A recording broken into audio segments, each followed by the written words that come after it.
if death will come because of a marriage, then it shouldn't. We shouldn't lose a life. We shouldn't lose sanity. We shouldn't lose our heads because of the word marriage.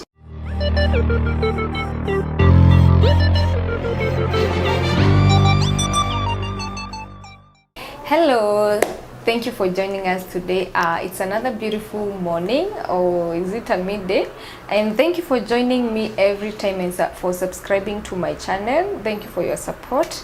This is the Infinity Show and my name is Jacqueline. So today we have a very, what do I call it? It's a kind of a question, not mostly about an interview. We want to discuss a question or maybe a topic that is very widely disregarded.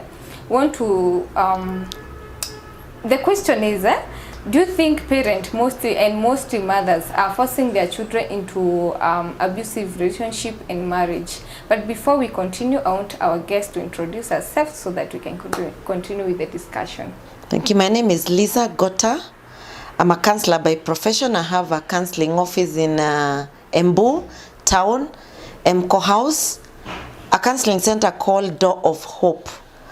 I work for Anglican with the Mothers Union, so I mainly talk about marriages and parenting. Thank you. Thank you very much for coming to our actually this is a space. Thank you for inviting us, so that at least we can talk about this topic in a deep way. Yeah. We want to understand what's really happening. What are the causes of these parents who are forcing their children into abusive relationship? What are the main reasons? The main reasons of parents causing their children into marriages, mostly abusive and also marriages that are not comfortable, is mainly cultural, religious and social. When I say cultural, there is a belief that at some age my daughter should be married, my son should be married. Religious, we say that divorce is a no-go zone. Socially, we have issues of a status that my children are all married and they are living happily in their marriages. Now maybe socially we can even add maybe about business partnership and everything, because you find maybe you are my business partner and for that relationship to continue you have to marry your children. Yes, that one is now economic issue. That is economic issue. There is an issue of economics where that brings in that if my daughter is married to a very rich man and she comes saying that she's been battered, I will think, can't you just stay there and get the money, which comes to me also. So that's another issue. But do you think it's the right thing to do? Because just you know, some of the parents that they tell their children as much as you are being maybe told this, you are being, you know, some emotional, they are emotional abusive. What do I call it? Emotionally abusive partners. Yes. And they are physical. Yep. Do you know most of the parents don't understand emotional? They tell you as long as he's providing for you, she's providing for you, I don't see the reason why you are running away from your home. Is that right? Do they even know emotional? They even ask you umefanywa nini? You know, when I was 2 years in marriage and I went to my mom in Meru and I said, my husband shouts at me, my husband argues with me, and she asked me, sasa ukitoroka doa yako utasema umefanywa nini?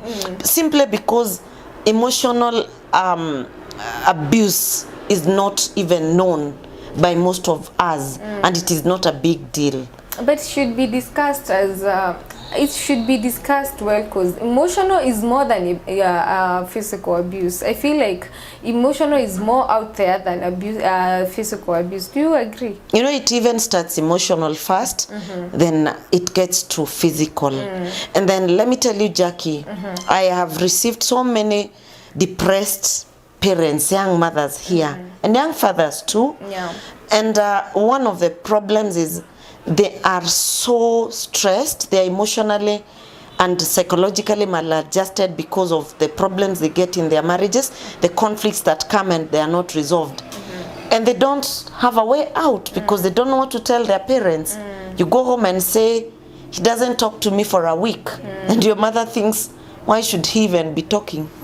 What did you do that is not talking? Actually it becomes your problem. Your problem. Like, what did you do? You are the one who did Ulimfanya something. nini? Like there is no like equality, or they, I don't know. I think back then, maybe your parent back then, she can't understand some things, but maybe my mom right now she can understand a little bit of maybe emotional trauma or something. But I feel at the same time this is not fully discussed and known to people, because you find your parent tells you you have to stay there because maybe you have children. Yeah. Uko na watoto, unaenda wapi? The children needs their father, their mother, the same. But do you think it's worth kukaa na mtu abusive just because of the children? It is not worth, and maybe from my background of working for the church and the counselor that I am, we say that we give it time. You give it time that you... How much time? As much as you can take, and so that you can see if things will change or if things will go a different direction. If you cannot take it, I advocate that you give yourself space. Don't get into depression. Don't get sick because you must stay in a marriage. But I would also say, instead of just giving it time, you know, time, sometimes you give people like 5 years of your life, they are not changing. Why not? Me, I feel like divorce is also a solution. Okay. Yeah. Because now you find there, you have given this person maybe 3 years before you get married. You courted for 3 years, then you get married for like 8 years, and he has never changed. Those are almost, actually it's more than a decade. But I feel if we give it such an open space that as long as I'm not happy in my marriage, as long as I'm going through some bit of emotional turmoil, divorce is an option. Then I don't think we will have marriages, Jackie. We won't really have them. Yeah. If I were to look at my 23 years of marriage, if every time I felt some stress, and every time I felt like things are not running well, today I still feel that maybe the option would have been so sweet for me. Do you think? Divorce. Yeah, the divorce option would have been nice. I would be out of my marriage by now, gone to the States and lived a life that is more satisfying. Yeah. Or got another husband who will also stress me, then I go again. But I think there is no perfect person, because maybe you would have left this one and then you find someone who is even worse. That's the problem. Okay. That's the snag. Let's see. What do you think of the parents that are making their children maybe marry these people because of maybe family name?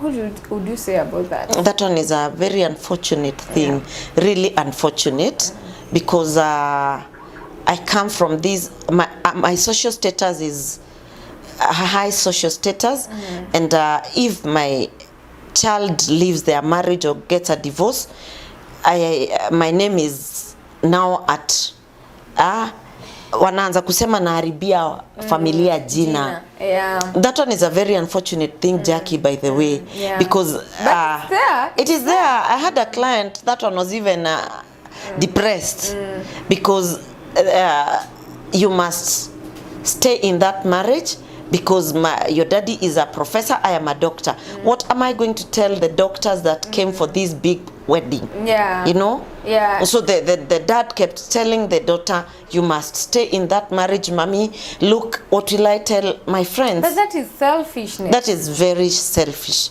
of parents. Selfish, because you find this child is not happy. Maybe she could have been better with someone else who is maybe a lower class person. Maybe you could have helped that person to be maybe in business so that they can upgrade their social class.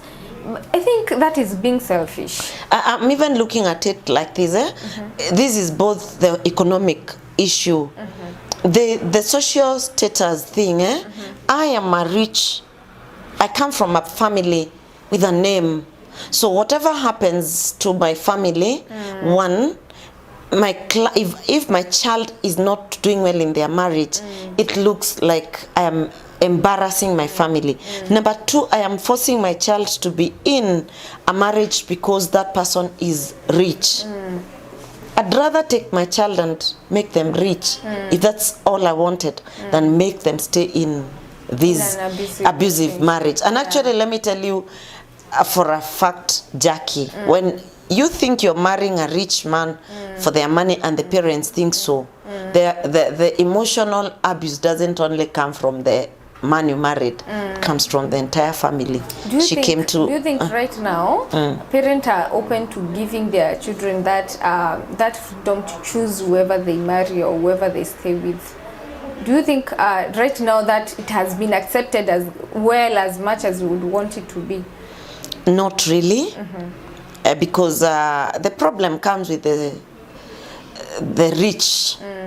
The rich still have the culture of where are you marrying from?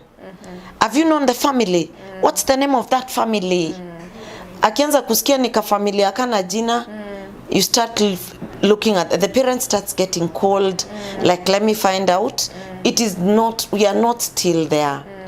And that is why we are having our girls, when our girls get rich, they don't even own the men. Because now they have the money, that's why we are supposed, because by the way there is this stereotype thing, Yeah. we are getting married for money, not for the husbands, not for that family setup. Yes. We're getting married for money. Yes. That's what I think that stereotype thing is very common. And it's what is making us mistaken when we get married into rich families.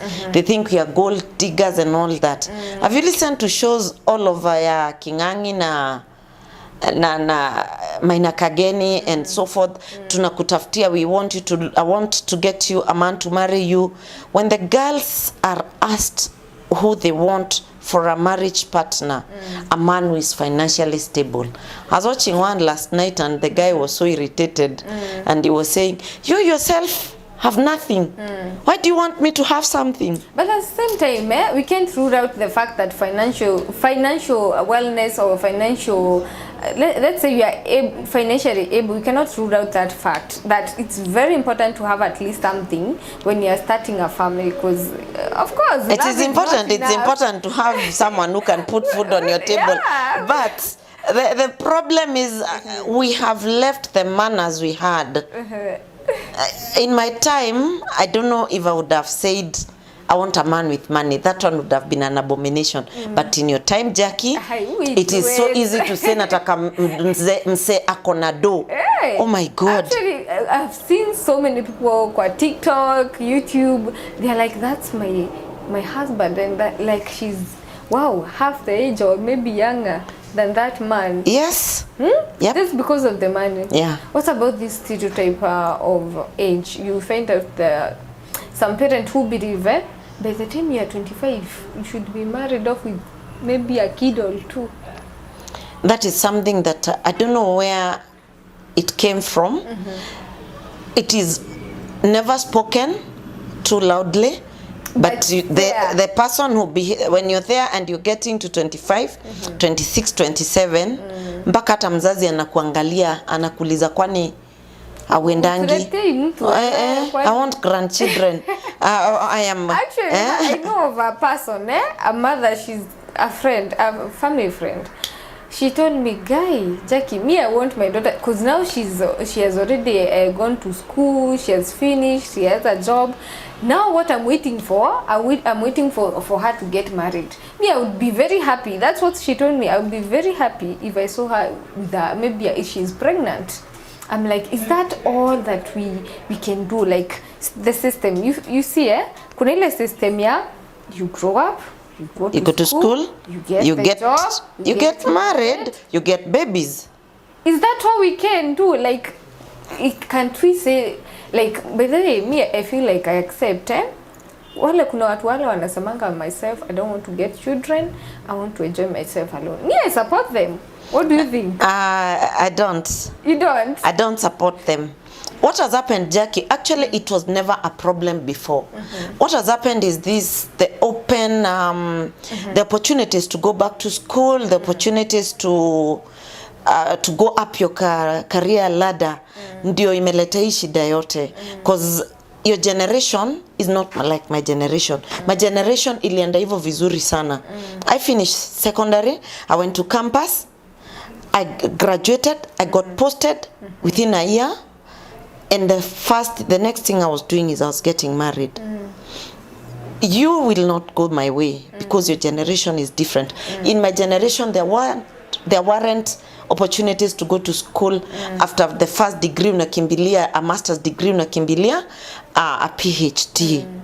Ilikuwa hivyo, sasa hiyo unasema. Today things are different. But would you agree right now how maybe young people are doing things not because they didn't want to do them, it's how the system is, because you find out unaenda kuolewa na nani, like you are already umeenda shule, you have done everything, but you can't allow yourself to go to get married to someone who doesn't even know what he's doing with his life. Maybe that is true, because what is happening is umesikia hii slogan that when a girl gets a lot of money or very educated, they need men less for marriage. But when a man gets very educated and rich, they need more women. Now when Jackie, you concentrate on studies and all that, umefika 25, umeenda kufanya masters, umefanya masters mpaka uko 28, umeenda kufanya PhD, unaimalizia at 32 or 33. yeah. When you start now vying for a marriage partner, your age mates that would have married you are already married. So that's how I start getting jittery as a parent. I'm thinking she's 32 now, na yule kijana angemuoa. In the back of your mind, it's still telling you the biological clock is ticking. It is ticking. It is ticking. Yeah, you're like, what? Hapa grandchildren ni ngumu. Watch out, grandchildren. Jackie, when you get too high in life, like, what do I want to say? Umetajirika, kona pesa zako, you're really independent. Which young man really wants to be with you? Not. Because anaona auta mti, you're not even that humble person. Yeah. You have everything. What do you really need? But so, I think that person means the same person. They need the opposite, not opposite, the same person mwenye pia yeye is in that life. Yes. Like, kama mimi niko na pesa, pia uko na pesa. Do you think that is one of the reasons watu wana in their social classes? Unajua, by the time upate pesa wewe na mimi, we are 32 years, both of us, me and you, I'm the man. What I'll do, I'll pick a younger girl. You who will you pick? So now hiyo mambo ya social class inaingilia hapo kabisa. What do you think about religion and the effect that it has in these marriages? Thank you. Religion, we get religion from the Bible. Yeah. The Bible, marriage is mentioned in the Bible, but the problem is it says the Lord hates divorce. Yeah. And it says the only thing that one can be divorced for is immorality, adultery. So if your child or my child is leaving the husband because he doesn't come home early, and when he comes home he fights, that's not immorality. But I think, okay, the Bible does not like divorce. But if this person is abusive, you know, it says only adultery. But if this person is emotional and physically abusive, what do you think? What can't we do a divorce or maybe separate? Actually, I didn't say that we cannot do and things get bad. What I was saying, one of the problems is for the ardent followers of the Bible. Utasema kama mume wako haja cheat, then why are you living? Because in the minds of even the older people, the worst sin, the worst atrocity from a husband to a wife or a wife to a husband is infidelity. So if it's not infidelity. They believe every other problem can be resolved. But okay, as much as we want to advocate for no divorce because of the religion and Christianity, I think nowadays infidelity has become a common thing. People are not even, they don't care about infidelity no more. But you find out emotional and physical abuse, the rates are so high. I don't think it's worth staying in an abusive relationship. Mtu anachukua panga na kukata, and then you are still saying Mungu ni wewe na no. That's not, in fact the irony of it, Jackie, is yule mzungu alituletea Christianity. Si Christianity tuliletwa na watu walitoka UK. You know, in the United Kingdom, divorces are done on every minute basis. Because for them, if it doesn't work, it doesn't work. I don't know which Bible they read anyway. Mimi sijui wanasoma Bible, ni wao walituambia hizo mambo zote. Ndio walituletea mambo ya Biblia, ndio walituletea Christianity and how it should appear. But again, even in our cultural maybe backgrounds, you find out they don't maybe advocate for divorce. They don't. So you find that you are in a box, you are enclosed with so many beliefs, so many those stereotypes. Unapata, you are just suffering. Me, I feel like if it's to get to a point that you cannot endure anymore, just divorce or maybe separate so that at least you can have peace. For me, life is sacred, Jackie. If death will come because of a marriage, then it shouldn't. We shouldn't lose a life. We shouldn't lose sanity. We shouldn't lose our heads because of the word marriage. Even God says that apendi watu wajinga, can't be stupid and then you're still saying ni Mungu atanisaidia. We are given wisdom and we are given freedom to, or we are given free will. Hakuna siku God atakuja akwambia sasa Jackie umechapwa sana toka. Amekupa free will, usikie sasa I have had it, enough is enough. You know, there's a lady who came in here and the husband alikuwa amemkanyaga koo, you know, like literally na kiatu on the neck. And I was asking her, what are you doing there? And she was telling me, I don't know what to do. Sijui nitaenda kuambia wazazi wangu nini. My parents are, my mom ni leader wa kanisa, babangu ni elder wa kanisa, nitaenda kuambia nini? You see, that is now conflicting because I'm not sure even the parents would really be happy akikuja asha ama wakimwendea akiwa amekufa. But again I think what people are mostly those our pastors and whatever, they're not able to separate their life, personal life and their unajua being a pastor and maybe a pastor au wengine waitwa bishops, hiyo ni kama kazi vile unaamka 5 to inaitangwa 5 to what? 5 to 8 to 5. 8 to 5. Hiyo ni kazi. You're supposed to know you have a family that you should take care of. That is normal. That wako kama wale wengi hata worse than those. Worse than those. I think hapo ndio wanashindwa kabisa ku separate to those things. Actually, Jackie, you're even talking about them as parents. Talk about them as people. They live themselves in abusive marriages to protect even them. Utaenda kuambia nani? Washiriki wako umechapwa na bwanako. You will literally have problems there. There are actually some of them are really unhappy. I have met some of them in this office and it was really painful to listen to their stories. They are doing the worst of the things you've ever heard about, and they stick together. One couple was telling me, Madam, we have to stick together. We have to go to the church and show and put a physical facade, you know, professional, a facade like we are good. And I was looking at that lady and I was thinking, my God,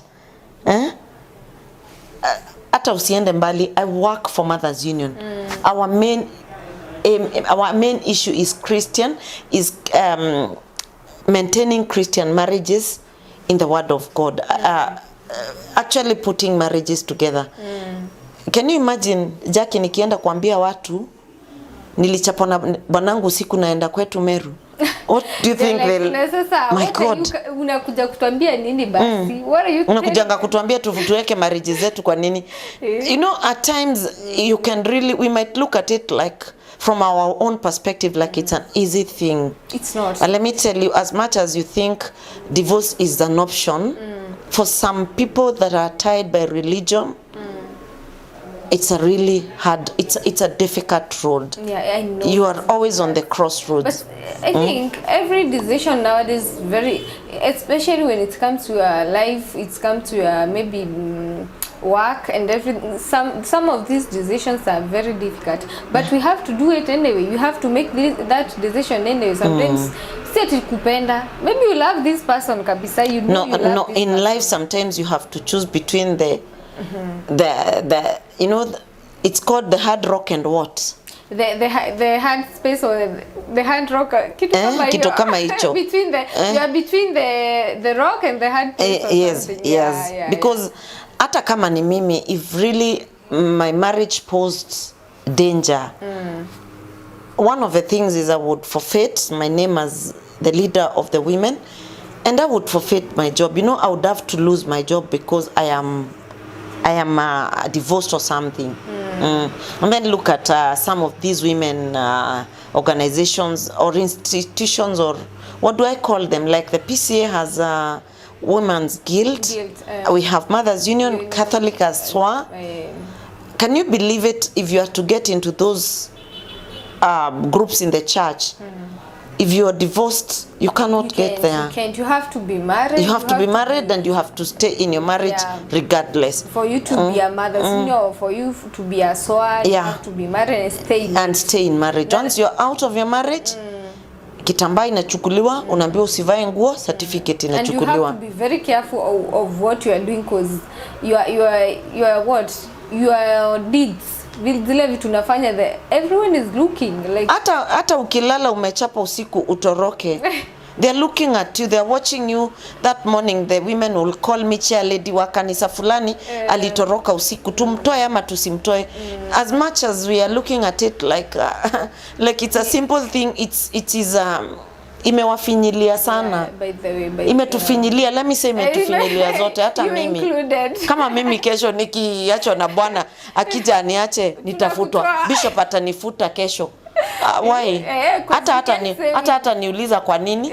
Ni nani alikuwa na makosa? You know, there's a lady who came, and a single woman, she got divorced, and we can't enroll her in the women's program in Mothers Union. And she was telling us, ulizeni neighbors wangu, my husband almost killed me because he wanted to marry another woman. Mbona mnakataa kuniuliza nilifanywa nini? And I was thinking, honestly, mbona hatumuulizi? Because hata kama mtamuuliza, you know, that is how these religions are. Hiyo ndio kanisa even if one accept. But I feel like they should be more accepting, because that's where we go to fight peace. I think there should be more inclusivity. We should accept that it is part of life to live with a person, and it's part of life not to live with that person. We should accept that si lazima watu wasikizane juu alipatana. You know, this notion of the Bible that, you know, we tell them when God was creating a man, alimwangalia akasema, I will create a woman that is fit for the man. I don't think in the world, ni ile kwa Mungu in the Garden of Eden. Huku ni kwa dunia.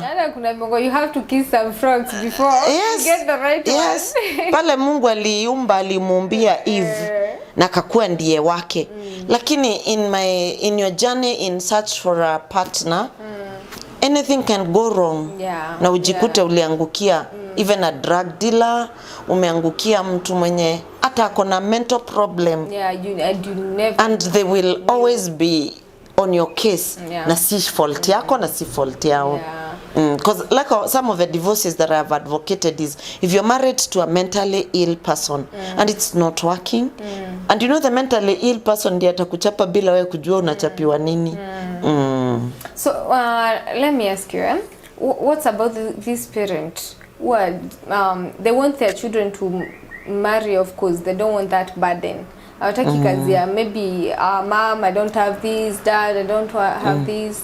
What do you think? We call those negligent parents. In the class of parenting, tuko na yule mzazi anasumbuliangwa tu na mtoto kutoka akiwa mdogo. Weenda kwa shosho holiday, wewe enda. Inakuanga, it grows until when you're home and you're supposed to be married, hata kama hujazeeka.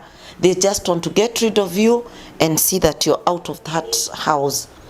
That negligent parent causes their children a lot of problems, because at the end of the day the child might not even have the time to take time to understand the partner or what they are getting themselves into.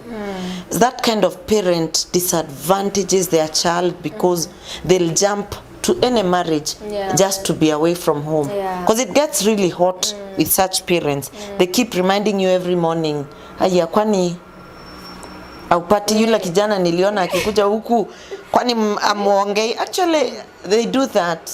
Kwani mna plan kuona mpaka anaanza kukutafutia mtu. Bwana kuna this son of my friend coming from US. And you know, hata ujui huyu mtu actually, they are there, but anaanza kukwambia, unaona msichana wa fulani ameolewa, kwani wewe amekaa vizuri. Eka hapa hivyo, tuka hapa ukiniitisha chumvi. Na sasa you know, it's really unfortunate. I would rather hata akikao kwa akae tu blackmail na sasa wewe unaona rafiki yako ameenda ameolewa amekaa vizuri, weka tu hapo. And you know, they end up in very serious mess. Wacha sasa in abusive marriages, they end up even getting into wanaolewa wakiwa mama wa pili. You know, they wanna destroy marriage ya mtu because someone is getting rid of you. I would really feel bad if... What are the remedies? What can we do maybe to minimize these cases? I feel one of the things, Jackie, is a sensitization of what an abusive marriage is. The fact that umekuja kwangu relationship, not relationship, it starts from a relationship. Mbele, we need to sensitize parents together with the prospective married, the prospectives wale wataka kuolewa, about what to expect in marriages. Then we sensitize the parents about general abuse in marriage, and especially the emotional one. Unajua the physical one utakuja umegongwa jicho limefura. Sasa ukienda ukiwa hivyo Jackie, uko mzuri, uende kuambia mama yako ati marriage iko ngumu. Nini na vile unakaa vizuri wewe? Kwanza uko smart, hata maybe you're even driving a car. You know, when the first time I told my mama I had issues in my marriage, I had been bought a car, and I was going to tell her that my husband keeps complaining about this, about that. And she was thinking, like, complaining and you have a car. Nini unataka? We need to tell them it's not about cars, it's not about riches, it's not about material things. It's not about just the name I'm married. Because some of the things that are troubling people in marriages are more serious than we think. Then I think we also need to teach our parents to communicate properly with their children. I think start from the early age, because right now I find because my first daughter, she's 5.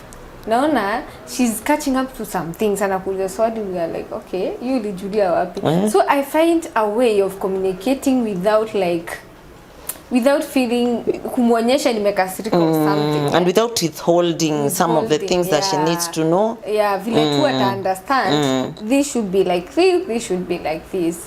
Because when a child grows up and they want to tell you what's troubling them in the marriage, can you believe if it's a sensitive thing, hata kwambia, atakuwa anakuja anakuambia mimi nimechoka na kukaa kwa hiyo marriage, unamuuliza ni nini, anakataa kukwambia. Because she knows utaanza kumwambia wewe hata ni wewe shida wewe. Ulienda ukichwangu actually. Hata wazazi wanaambia watoto wao, wewe nilikujua tangu ukiwa mdogo, unakuanga na kichwa ngumu. Wewe unakuanga na kichwa ngumu. You know, there's a girl who stood up in a meeting and said she goes home to tell the parents she can't live again in that marriage. Anaulizwa ni nini? Do you know the problem, Jackie? sodomy in marriage. What? The man anamsodomize in marriage. So huyu mama mwenye ni mwalimu wa primary ataki kusikia hizo story. Msichana anaenda nyumbani akilia, anaulizwa ni nini, anamwambia mimi nimechoka na kukana huyo mwanaume ako na mambo za kinyama. Then the lady says, wewe unakwanga na kichwa ngumu, angalia sasa. Na nilikuwa nimekwambia hata mbele utoke huku. Ukienda niyo kichwa ngumu uta survive kwa marriage. For me, even communication, poor communication. Because if you won't listen to me, nitaweza kukwambia kweli. And if you start judging me before. Kuna hiyo wazazi wengi nowadays, you find out juu utake mtoto wako atoke kwa that family that she is married to, you find unapata mzazi ni kama ana defend your partner more than you. Thank you. Badala akudefend na niwe mtoto wake, ana defend partner yako. And mind you, your partner kuna wazazi wake wanamdefend. They end up even communicating with your husband. Wewe unaacho tu. Ujui unasengenyewa wapi. Sasa huyu mtu she or he is supported by your parent, na supportiwa na wazazi wake. Wewe umeacha wapi? Ndio maana you find sometimes unapata watu wanataka maybe suicide, kujifanya suicide because who am I going to talk to? Alafu unaona hata if the abuse is from a woman to a man. Unaona vile italeta shida. Wewe mwanaume ataenda kuambia nani? So I think that those are some of the issues some of the remedies, or do you have another one you can add to those remedies? The other remedies, let's tell the church please to change its ways. Hata kama Bible imesema na Bible usema change Bible, we have what we call ideal and real. Ideal ni until marriage ishi, but the reality is if I'm dying down here, please help me out not to die. Life is sacred, it should be protected. Whether it is a priest or the parent or the person out there, mimi na advocate to protect life, and that's a remedy, because if they preach differently, without condemning and judging the people that have been divorced. Look at the women organizations. Hizi za kanisa, hizi groups za wamama. They literally judge the divorcees. They literally judge the separated. The church should take a stand and ensure that even the divorcee and the separated have a place in that church, so that my child doesn't die in a marriage, ili protect their religious image or spiritual image. So what is your overall remarks, like final remarks? My final remarks is let's preserve our marriages as much as we can, but please don't die in a marriage. Seek help before you take action, and seek help before you can get destroyed in marriage. Watch for emotional abuse, that you may not get depressed. Depression comes with suicide. That's how we are losing our children every day. Thank you very much for accepting us in your space. At least we have known so much things that we never maybe understood. I'm sure even the viewers have understood. I'm sure umejua vitu mingi sana you never expected. And thank you for viewing. Please continue with this conversation in the comment section. Subscribe, like, and don't forget to give me a thumbs up. Thank you, and see you next time.